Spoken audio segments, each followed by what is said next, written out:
Welcome. This is To The Root Podcast, brought to you by We Grow Hair Indie and Transitions Indie, where we get to the root of hair restoration solutions, navigating hair loss, embracing life's journey, and everything in between. Well, welcome back. No, it's good to be back. How you doing? Another podcast, doing great. Yeah. Last time, of course, we talked about the global approach to hair loss with one of our physicians. Today, fun topic. Yeah. FUT versus FUE. Yeah, that is We're going to great get into that. No, well, before you get too much into that, we do have a listener question. Wanting to know, like, how much do we charge per graft? Right. Well, we don't charge per graft is the simple answer. That is a simple enough We answer. base it on how many hairs you need to fill in a certain area. Okay. And what you don't realize, and what Joe Public doesn't necessarily realize, is when you look online and you say it's this much per graft, it's that much per graft, what you really have to understand is how much hair are you getting per graft. Right. You're getting one hair in a graft, you're getting 4, 5, 6 hairs in a graft. Why is that relevant? Why does that matter? It's relevant because when you pay for a hair transplant, Right. you're paying for physically the cosmetic impact that can be created. Right. And the more hair you get, the bigger the cosmetic impact. Ain't that simple enough? So that's when we start to dive a little bit deeper into FUE and FUT, whether it's artist robotic FUE, handheld FUE, multi-unit hair grafting FUT. And I think that answer will become even clearer. But Right. the simple answer is we don't charge per graft, we charge by the amount of hair that you're getting. That really easily ties into the whole, I guess, nuts and bolts of this episode. And because graft counts are one thing, hair counts are another thing, but what is really the best use of someone's donor area when we're talking about hair loss, hair transplants, and different options that we're doing? Because at the end of the day, there's a certain amount of availability that we have to pull from. A lot of people out there have the idea in their mind that, I do a hair transplant, take the hair from the back and the sides and move it up to the top, and well, I have an endless amount of supply back here, right? But that's just not the case. Right. Yeah, you've only got so much hair back there. Think about it like a bank, right? You've got Right. a bank of hair. So I guess to set the scene, so to speak, around understanding FUT and FUE, if we go back. So back in the day, many, many years ago, we've all seen it. We've got an uncle that we used to laugh about at family reunions. He had those cornrows in the top of his head that we all called plugs, right? And plugs were simply where they took a biopsy punch to the back of the scalp and they extracted follicles, grouped them together, made a hole and plugged them in. Okay. And it was unnatural because the groupings were really large. You could have 10 follicles, which could have 2 hairs per follicle. You could have 20 or 30 hairs in a single plug. What they used to do was they would transplant them around the existing hair that was still there at the time. So that way it looked fuller. Looked fuller, right? And it hid them. But then what happened is as you lost more of the hair that was already up there, it started to expose the plugs. Gotcha. And the global approach we talked about previously, where there are now modalities to keep that non-transplant hair, those things weren't there in the past, Right. to the most degree. So as times evolved and changed into the 80s and 90s, they started harvesting little strips of topical tissue from the back of the scalp, getting a pretty small amount of hair, 500, 1,000 hairs. And the mindset then was you did multiple small procedures over time. Right. Well, you kind of stayed ahead of your hair loss, right? And you and I have seen the results of that with guys coming in that have had 5, 10 procedures over the years, and that wasn't uncommon. It's kind of crazy now because we transplant a lot more hair. So that was the early days of FUT and FUE. Right. And as we got into the 90s, obviously that changed. Right. But the donor bank is very important, how we use it. We talk to a lot of our clients, right, or potential clients, right, about donor availability, the right approach versus not as desirable of an approach. So like the multi-unit hair grafting stems from that FUT method, right? I mean, it's taking out a sliver of the tissue from the donor area, close that with sutures, left with a little suture line, right? Still, with people that have more advanced loss, it's better for them to do more of a FUT method versus FUE because of the density that you have back there per squared centimeter, right? Of the amount of follicles.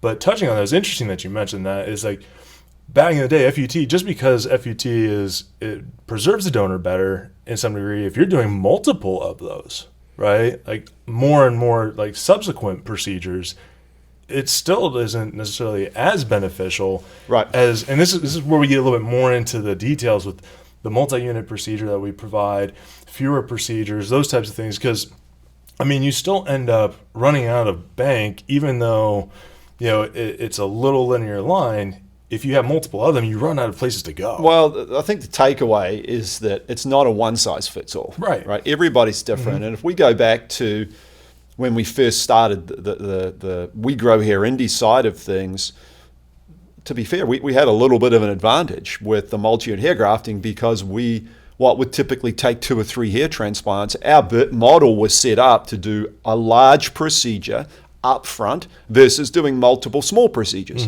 So you're better off to transplant 7,000 or 8,000 hairs, have one suture line in the back, right? Fine thin line. Versus multiple. Yeah. And because the impact or the trauma to the donor area with multiple procedures, no matter the procedure type, was pretty obvious. So as things evolved and changed and FUE started to become more prominent 2013, 2014, we started to do a lot of research, and of course we went with the artist robotic FUE approach, and we thought, wow, everything's going FUE. Right? We're going to be doing FUE, this is amazing, everyone's going to do FUE. But what's happened is, I think, and I was watching another podcast, pretty well-known guy in the hair industry last week, and he was talking about how the pendulum's swinging back a little bit more to FUT because we're starting to understand how to manage the donor area and what's right for somebody when they have their initial transplant. And I think there's 2 or 3 things that are really important when you're evaluating someone on what's right for them. How much hair loss do they have now? What's their future family history likelihood? We don't have a crystal ball, of course. Right. And what's their donor bank like? Right. Well, I think a perfect example that we can use, not to cut you off there, but I mean, you and me, right? I mean, you've had one transplant, One right? procedure, right. How long ago was that? 2005. So the end of 2005, November 2005. So how old were you when you had the procedure done? 31, 32. Okay. So, and like myself, full transparency for people. I mean, I've had two transplants, and I mean, my family history is more advanced loss, right? I mean, my father's a Norwood 6 I've scale. seen your dad. Yeah, He's he's got some loss. I don't know if we can help him. I know. He still has though. So, but I had my first procedure when I was 25, and had some frontal hairline erosion that I was having, general diffuse thinning that was occurring, and I knew full well, looking at my family history, not just my dad. I mean, he and I always kind of have fun with each other with that stuff. I'm the only one in the family with hair now, which is great. But for you, yeah, it's good for me. But not so good for Dad. But ultimately, I knew at some point I may have to do something else. All right, and so I went with the multi-unit procedure for my first one because it was explained to me. It's like, look, you are a candidate. We can do an FUE procedure, small, area in the frontal quarter of your head, right, of loss. FUE, not too large a procedure. We can do it. But that FUE procedure could impact some of what you're capable of doing in the future, right? How much, again, bank do we have to be able to account for future loss down the road? And, my consultant, God bless his soul, he looked at me, looked at my dad, and he's like, he kind of gave me a little wink, and he's like, are you picking up what I'm saying here? And I'm like, message received. All right. So I did have my second procedure about 3 years later. I had some loss outside of the area that I had previously, and still to this day, I mean, I've got plenty of hair to be able to still work with if I needed to down the road. I mean, it's I'm 34 now, or about to be 34 here soon, and honestly, I've been in a pretty good spot for the past 5 years now. So yeah, and just to be clear, FUE, follicular unit extraction, right? FUT, follicular unit transplant, or follicular unit transfer, right? Depending on who you talk to. The industry as a whole in the US and overseas is a little bit fractured, isn't it? A little bit, if you think about the conferences we go to, you'll have 5 physicians get up and all have a different philosophy around something, which is great. Practicing medicine, right? Practicing medicine, right? It generates growth. But I think there's a general understanding starting to come to the fore around what we mentioned before, where it's not a one-size-fits-all, and it's different horses for different courses, so to speak. Let's get into the weeds a little bit and talk about. Let's sort of talk about the procedures themselves and how the day looks and what happens during a procedure. So if we start with the multi-unit hair grafting, let's sort of talk through how that day looks. if we take you back to the day of your procedure, Yep. Tell us your memories of that. Well, memories leading up to it, I was anxious. I was anxious. I was excited. I was nervous. I mean, a little bit of everything. But at the end of the day, it was pretty seamless, to be honest. You built it up to be a lot worse than what it is in your head, and it was very, very smooth sailing, to be completely honest. And I'd like to tell you that I remember much of the procedure, but I don't. And that's I think one of the most common questions I get is, will there be any pain? And the advancements of modern medicine with the use of conscious sedation and mild sedative, I mean, I tell everybody the first 2 hours seem like 30 seconds. Right. Obviously, it's medicine. There's little variations around that, right? But the harvesting part, where we're harvesting the follicles from the back of the scalp, a lot of guys, before they know it, they ask the question, have we started yet? And we're already placing follicles. Yeah, almost done. And there's 4 phases, right? There's harvesting the follicles from the back of the scalp, creating the grafts, so dissecting the follicles from the area that's harvested into the number and type of grafts the physician wants. Right. Making the sites to place the grafts. Physician does the harvest, physician does the design, making the sites, and then they meet in the middle and put the follicles in the little holes. Right. The top of the scalp, of course, is numbed. And I know for me, it's a strange feeling because you know you're being worked on, but you can't feel anything. Right. For me, I'm a control freak. I like being in control. Do you? No. Yeah. Oh, I never would have My guessed wife that. said to make sure I mention that. Yeah. And that was the hardest thing going into the procedure that day. Right. Was, I can remember the physician said to me, how you feeling? I said, well, I'm nervous. And he said, well, that's good enough for me. Let's get going. Right. And he said to me, you've probably never done anything like this before. I said, I hadn't. And he said, the hardest thing you do today is give up control. Right. And that's a trust thing too. Yeah. Because you're out of your comfort zone. And that's where we draw on the, nearly 20 years of experience we have. And this is not a path that someone hasn't walked before you when you have the procedure done. Yeah. You're not the guinea pig. You're not the guinea pig. And so for me, 5 hours, and it was kind of a bit of a high afterwards. Not literally. You're living with the sedation. You're excited. You're excited. You can see where the new hair is going to be when it grows in. You can see the little tiny crustal scabs that form. A little bit of trepidation because you don't want to touch it. Right. And that's just obviously where guidance post-procedure is important. Yeah. And as a client myself, right, that's one of the things that I really liked about it with what we did, right? And I explain this to a lot of people is like and you had touched on it, this is all new to the person that's having it done, right? And even though this is something that we do on a regular basis, and a question may come through and be like, it seems like common sense, but it's not, right? Because it's still, this is all new to that individual, and that's where us going through the procedure and knowing those little step-by-steps that need to be done, we understand that there is that nervousness there, right? That it really, we want to be there every step of the way is what I'm getting at. Any question is a great question, and we will be there to help you out through that whole thing. So that helped out a lot for me while I was going through mine, since obviously I went through mine a lot, just more recently than you did yours, but nevertheless. As you can see by my hair color. Yeah. But again, it is a little bit nerve-wracking when you're going through it. But I know that we can talk on this all day long. I don't want to digress from our conversation with the differences between that FUE procedure versus FUT, especially with just how prominent the FUE is hitting the market right now. I know, with it being overseas, with just I think one of the things I've heard the most about with FUE is that it becomes more of an accessible type of transplant option or hair restoration option for clinics that aren't as familiar with the work, right?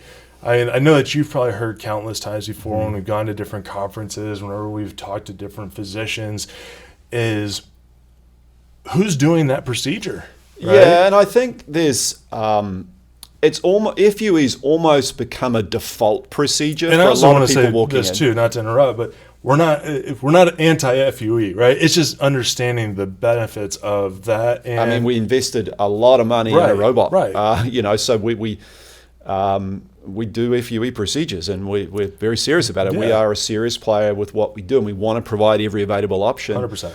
But I think some of the misconceptions around the FUT approach just drive people to say, I just want FUE. Right. Whereas what you've got to do is step back and say, all right, what am I a candidate for? What am I best suited for? And there's so many misunderstandings around FUT relative to the impact it has on the donor area. To give you an example, I did a consultation with a guy last week, and he thought that he didn't want to do FUT, which he was actually better suited to, because it would give him a facelift. It would tighten up his face. And honestly, as a layperson, that'd be nice, wouldn't it? In some cases, I might need another procedure pretty quickly. But so as an example, the skin on the back of the scalp is floppy, right? So we're not adjusting anything up here. We're just taking out some of the spare tissue, and that donor bank back there, which is different with everybody, as we said before, is a limited bank. It is a bank, right? Okay, and in the old days, and it was a legitimate concern, the scarring that was left on the back of the scalp, because you needed multiple procedures, because the techniques, the closure techniques weren't as good as they are today. The use of PRP and things like that as well. And technology closures, right? So beveling the tissue, doing what we call a trichophytic closure. Right. And people come in and think you have multiple scars. You don't. You have one fine linear line within a multi-unit hair grafting FUT procedure.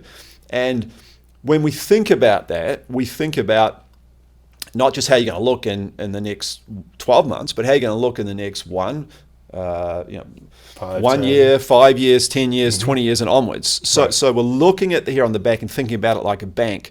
And as we know, this hair on the back is genetically permanent, right? You have an area where you have genetically permanent hair, but all of the hair on the back is not as permanent as some of it, right? There's some less permanent sweet hair. Spot, right? Right. It's like the sweet spot, which is typically kind of like right smack center, right in the back, right there. Yep, right on the occipital ridge. Right, and yeah, it's. I mean, obviously, you don't want to just completely, like, I guess, over harvest that area, if you will. Right. You want to make sure you utilize it the best that you can. So, I mean, yeah.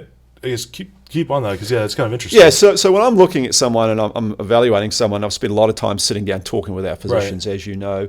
We're looking at, firstly, what their objective and goal is. Right. So if you've got someone that has a reasonably large area of loss, and we tend to attract a lot of guys that have large areas of loss. If they have great donor hair, then it comes back to what the objective is. Right. I mean, I might have someone come and say, look, I'm not worried about my top or my crown. I'm just worried about the front third. That look. Look, just from the front. Yep. So we could do FUE with that guy. We could do multi-unit hair grafting FUT, artist robotic FUE or manual FUE. Yeah.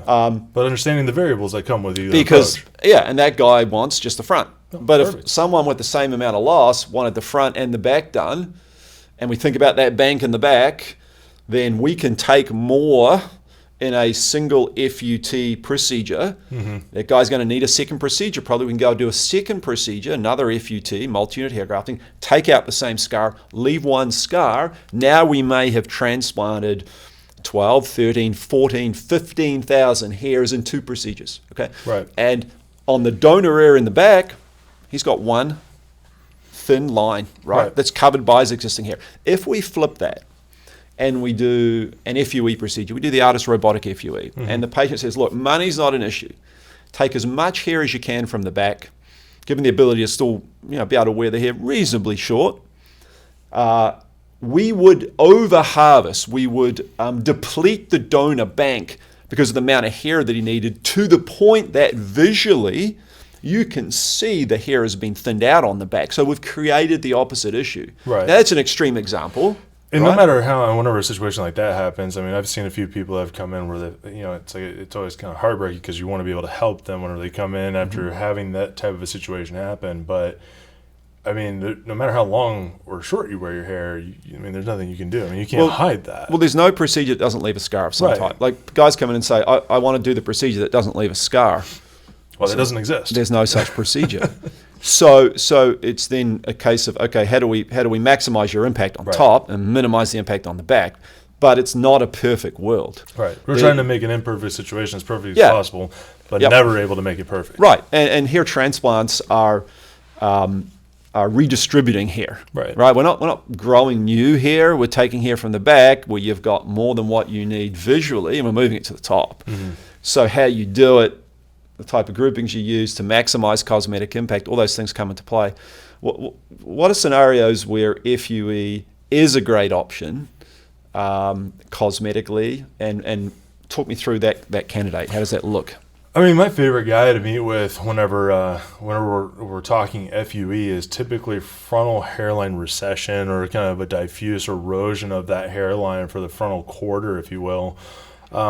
Just because it's kind of a sweet spot with the quantity of hair in which you'd want to obtain. I mean, really, you don't want to start harvesting more than 2,500 or 2,000 to 2,500 grafts at one single sitting.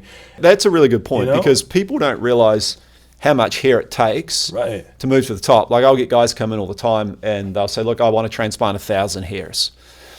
And we've done eyebrow transplants in the past, and you can put a couple hundred hairs in an eyebrow. Right.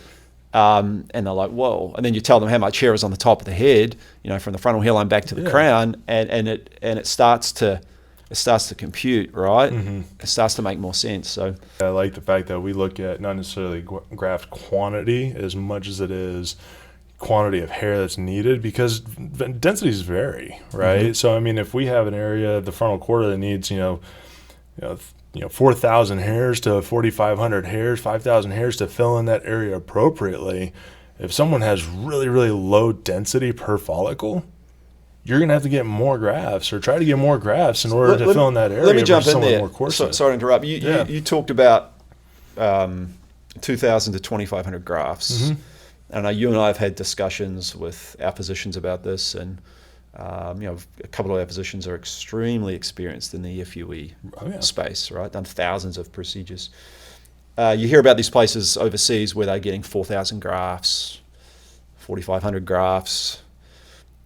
What I think about when I think about that is, okay, is that actually a number of follicles they got? Or they take a follicle out, split it in half, and say, now we've got 2 grafts. Fair point. Because if you take 4,000 to 4,500 grafts from somebody back there, for a lot of patients, that's in some cases maxing out their donor area in a single procedure. Right. The general philosophy that we like to work by is that if you're going to take out, or if someone's got 4,500 or 5,000 grafts, you need to do that over multiple procedures, so you limit the trauma to the area. Right. So these procedures where they're doing massive procedures at one time, I mean, we've seen some of the evidence of what goes on overseas.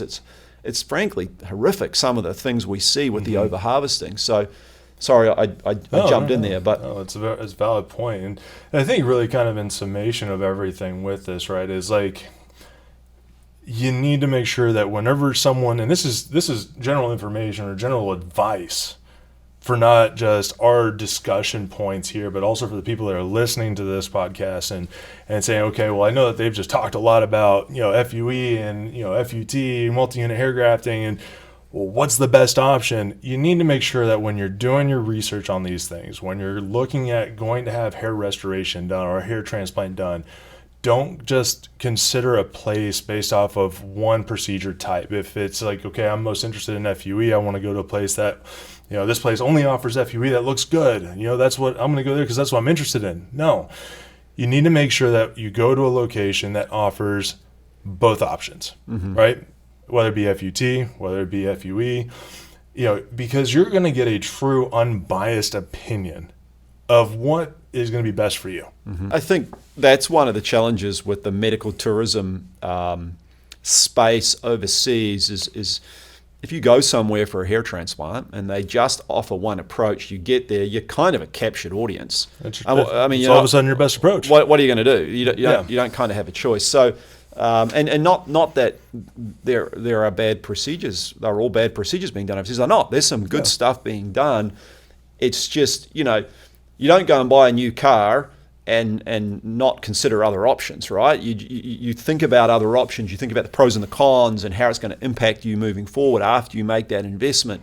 And hair is the same, and probably more important because you're living with it every day, are things like hairline placement, right? We see it all the time. You see these inappropriately low hairlines, and you and I experience this a lot, where a patient young guy, he's got a lot of hair loss in his family, doesn't have too much yet, but his future is pretty advanced loss. He wants this low flat hairline, which is not appropriate for him as he ages. So education versus just saying, oh, that's what you want? Okay, let's go. Yeah. So it's not always that simple. And sometimes you have to tell people what they don't necessarily want to hear. It's telling them what they need or explaining what they need versus just appealing to what they want. Right. And it's like whenever you go to a doctor's office and you're like, well, you have this infection, you need this antibiotic. Well, I don't want to take that antibiotic. Well, sorry, you need to. Yeah. It's getting the proper guidance, and that might be a really bad example, but it's understanding the different variables that come into those plays. With FUT, with multi-unit hair grafting, one of the main concerns is not being able to wear your hair short in the back. Mm-hmm. Let's talk about that and hair length back there. For me personally, I had my hair procedure, my multi-unit hair grafting procedure back in 2005. And, the suture line in the back's pretty good. I can wear my hair to about a 3 clipper guard. You can't see it. Today, you can often wear the hair a little bit shorter, but it's still a variation, isn't it? It's still based on the tissue type and your specifics. Yeah, I mean, we do everything that we can, right, to allow for people to wear their hair as short as they can with post procedure.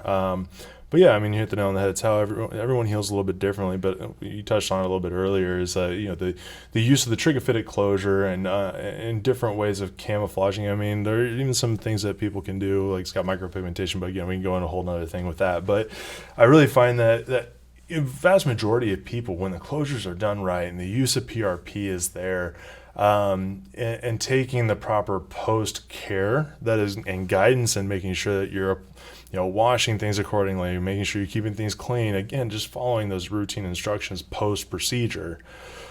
A lot of people are able to wear their hair relatively short. I mean, I've got some clients that wear their hair at a 2 guard. Yep. And but just to play on the safe side, I mean, tell guys 3 or 4 is normally kind of your safe window, but rather under promise, over deliver. And that's where the FUE procedure has made us get better at FUT. 100%. It's made us Absolutely. get better at closures. Yeah. And giving that very fine, thin line. Mm-hmm. Really quickly, one of the things that we get questions on a lot is, how am I going to look after the procedure? How do I prepare before the procedure with regards to my hair length? A lot of misconceptions around the donor area for the 2 different procedure types. So for multi-unit hair grafting, let's talk about that for a start, going into the procedure. Honestly, I find that with the multi-unit procedure, it's pretty easy to conceal afterwards, just because having a little bit of length to your hair in the donor area, it helps with, once the tissue is harvested, the closure's done, the longer hair can lay over top. Because when they harvest, when they harvest, so they identify the harvest area, and they'll slightly overshave so the surrounding hair doesn't get stuck in the suture line. So if you have some extra hair above that, you'll walk out on procedure day, and the suture that's under there will be completely covered. Yes. So now if we flip that and we're doing FUE, donor area has to be buzzed down. Sure. So I mean, with doing the artist procedure, you need to have it at a pretty specific length in order to be able to for the robot to analyze and see the hair angles and what that trajectory is, if you will. Because the key part of a graft to ensure its survival is getting the seat of the bulb at the bottom. Correct. Right? We want to make sure that the papilla down at the bottom and the seat of the bulb, like you said, is not transected. Okay. So if the imaging system on the robot can, or if we're doing it manually for that matter, we need to pick up the angle that hair comes from the scalp to minimize the risk of transectional damage to that follicle when it comes out. So by definition, we have to shave the back of the scalp to do that. And there are some cases where people have been able to do, long-haired FUE, those types of things. The reality of it is, though, it's like if you want the best possible outcome with an FUE, you need as little distractions as possible. I mean, that's just the nature of it. Right. So in that regard, you've got your multi-unit hair grafting where the harvest area is masked, and you've got FUE where it's shaved down, and you'll see some impact for a week or 2. So it's really interesting because guys think that FUE visual recovery is so much faster. It's a little bit, but the impact is similar. It's really very similar. Yeah. Similar. And on top, it's very much specific to how much hair removing. Right.